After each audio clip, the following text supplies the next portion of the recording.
ശാന്തി. മനുഷ്യന്മാർക്ക് വിശപ്പെന്ന ഒരൊറ്റ കാര്യത്തിന് മുന്നിൽ കണ്ണ് കാണാതെ അന്ധനായി പോയേക്കും. വിശപ്പിൻ്റെ വിളി കേൾക്കാൻ നമുക്ക് സാധിച്ചാൽ സമൂഹത്തിൽ ഈശ്വരൻ്റെ പേരിൽ മനുഷ്യന്മാരൊന്ന് ആലോചിച്ച് നോക്കിയേ. മനുഷ്യനെ കൊല്ലാൻ വേണ്ടി, യുദ്ധം ചെയ്യാൻ വേണ്ടി ഈശ്വരൻ്റെ പേരിൽ ധനം ദൂർത്തടിക്കുമ്പോൾ, വിശപ്പ് കൊണ്ട് മണ്ണ് തിന്നുന്ന മനുഷ്യന്മാർ, ഹോട്ടലിലെ വേസ്റ്റിൽ നിന്ന് എന്തെങ്കിലും വാരി തിന്നാൻ നോക്കുന്ന കുട്ടികൾ, വിശന്ന് മരിക്കുന്ന മനുഷ്യന്മാർ, ഇവരൊക്കെ നമ്മുടെ മുന്നിലേക്ക് വരികയാണെങ്കിൽ, അവരുടെയൊക്കെ ആ ഒരു വിശപ്പിൻ്റെ വിളി കേൾക്കാൻ നമുക്ക് സാധിക്കുകയാണെങ്കിൽ, ഒരിക്കലും മനുഷ്യനെ ഈശ്വരൻ്റെ പേരിൽ കൊല്ലാനാവില്ല. അതിനുവേണ്ടി കോടിക്കണക്കിന് പൈസ ആയുധങ്ങൾക്ക് വേണ്ടി യുദ്ധം ചെയ്യാൻ ചെലവഴിക്കുമ്പോൾ ഒരു പക്ഷേ ഈശ്വരൻ്റെ പോലും കണ്ണിൽ നിന്ന് കണ്ണുനീര് വരുമോ എന്ന് ചിന്തിച്ചു പോകും. ഞാൻ ഒരു കൊച്ചു കഥ നിങ്ങളുടെ മുന്നിൽ പറയാൻ ആഗ്രഹിക്കുകയാണ്.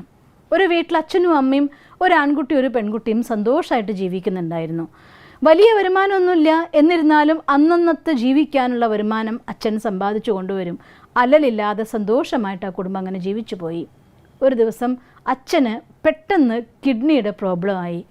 കുറച്ച് ദിവസം ഡോക്ടറെ അടുത്ത് പോയി ചികിത്സിച്ചു. ഓരോ ദിവസം കഴിയുന്തോറും അച്ഛൻ്റെ അസുഖം കൂടിയതല്ലാതെ കുറഞ്ഞില്ല. വലിയ വലിയ ചികിത്സകൾക്ക് കൊണ്ടുപോകാനുള്ളതായിരിക്കുന്ന ധനം അവരുടെ അടുത്ത് ഉണ്ടായിരുന്നില്ല. എവിടെ നോക്കിയോ കടം വാങ്ങി കിട്ടാവുന്നതെല്ലാം വാങ്ങിച്ചു.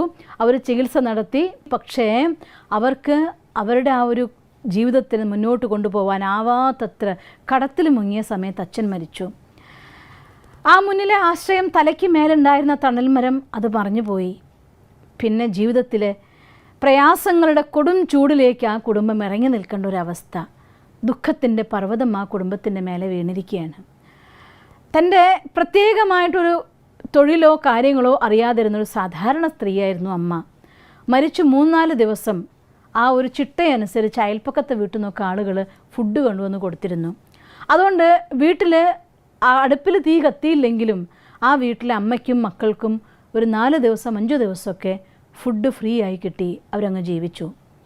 6-ാമത്തെ ദിവസം 5-ാമത്തെ ദിവസം ചടങ്ങ് കഴിഞ്ഞു. 6-ാമത്തെ ദിവസം എല്ലാവരും അവനവൻ്റെ വഴിക്ക് പോയി. ഇനി അവരുടെ ജീവിതം അവർ നോക്കണം.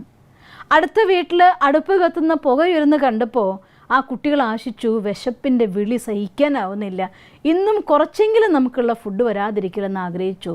പക്ഷേ എല്ലാവരും അവനവൻ്റെ ലോകത്ത് ബിസിയായി. ആ കുട്ടികളെക്കുറിച്ച് ചിന്തിക്കാൻ ആർക്ക് നേരം? ഭർത്താവ് മരിച്ച് 7-ാമത്തെ 8-ാമത്തെ ദിവസമേ ആയിട്ടുണ്ടായിരുന്നുള്ളൂ. ആ സ്ത്രീക്ക് അന്നത്തിന് വേണ്ടി ജോലിക്ക് പോവാതിരിക്കാൻ പറ്റാത്ത അവസ്ഥ. ജോലിക്ക് വേണ്ടി പോയി. അങ്ങനെ 3-4 ദിവസം ഒരു വീട്ടിൽ പാത്രം കഴുകുന്ന പണിക്ക് പോയി. അന്നം കിട്ടി, ആഹാരം കിട്ടി, സന്തോഷമായി, മക്കളെ വിശപ്പടക്കാനായി. 4-ാമത്തെ ദിവസം വിധി എന്ന് പറയട്ടെ. എല്ലാ കഷ്ടപ്പാടും ആ വീട്ടിൽ വന്ന് ഭവിച്ച പോലെയാണ്. ചെറിയ കുട്ടിക്ക് പനിയായി. മൂത്ത കുട്ടിക്ക് 6 വയസ്സ്, ഇളയ കുട്ടിക്ക് 4 വയസ്സേ ഉള്ളൂ. ആ 6 വയസ്സുകാരിയുടെ മടിയിൽ പനിച്ചു വിറയ്ക്കുന്ന മകനെ ആക്കിക്കൊണ്ട് അമ്മ പാത്രം കഴുകാൻ പോയി. വരുമ്പോഴത്തേക്കും ഒരുപാട് കൂടി. പിറ്റേ ദിവസം ജോലിക്ക് പോകാൻ നിവൃത്തിയില്ല. കിട്ടിയ പൈസ കൊണ്ട് മകന് മരുന്ന് വാങ്ങിക്കൊടുത്തു. അന്ന് അന്നം വാങ്ങിക്കാൻ അവരുടെ അടുത്ത് ഒരു പൈസയും ഇല്ല. അങ്ങനെ കടം കിട്ടാനുള്ളതൊക്കെ അച്ഛൻ്റെ ചികിത്സയ്ക്ക് വേണ്ടി വാങ്ങിക്കഴിഞ്ഞു. കടം വാങ്ങാനില്ല, കഴിക്കാൻ അന്നില്ല.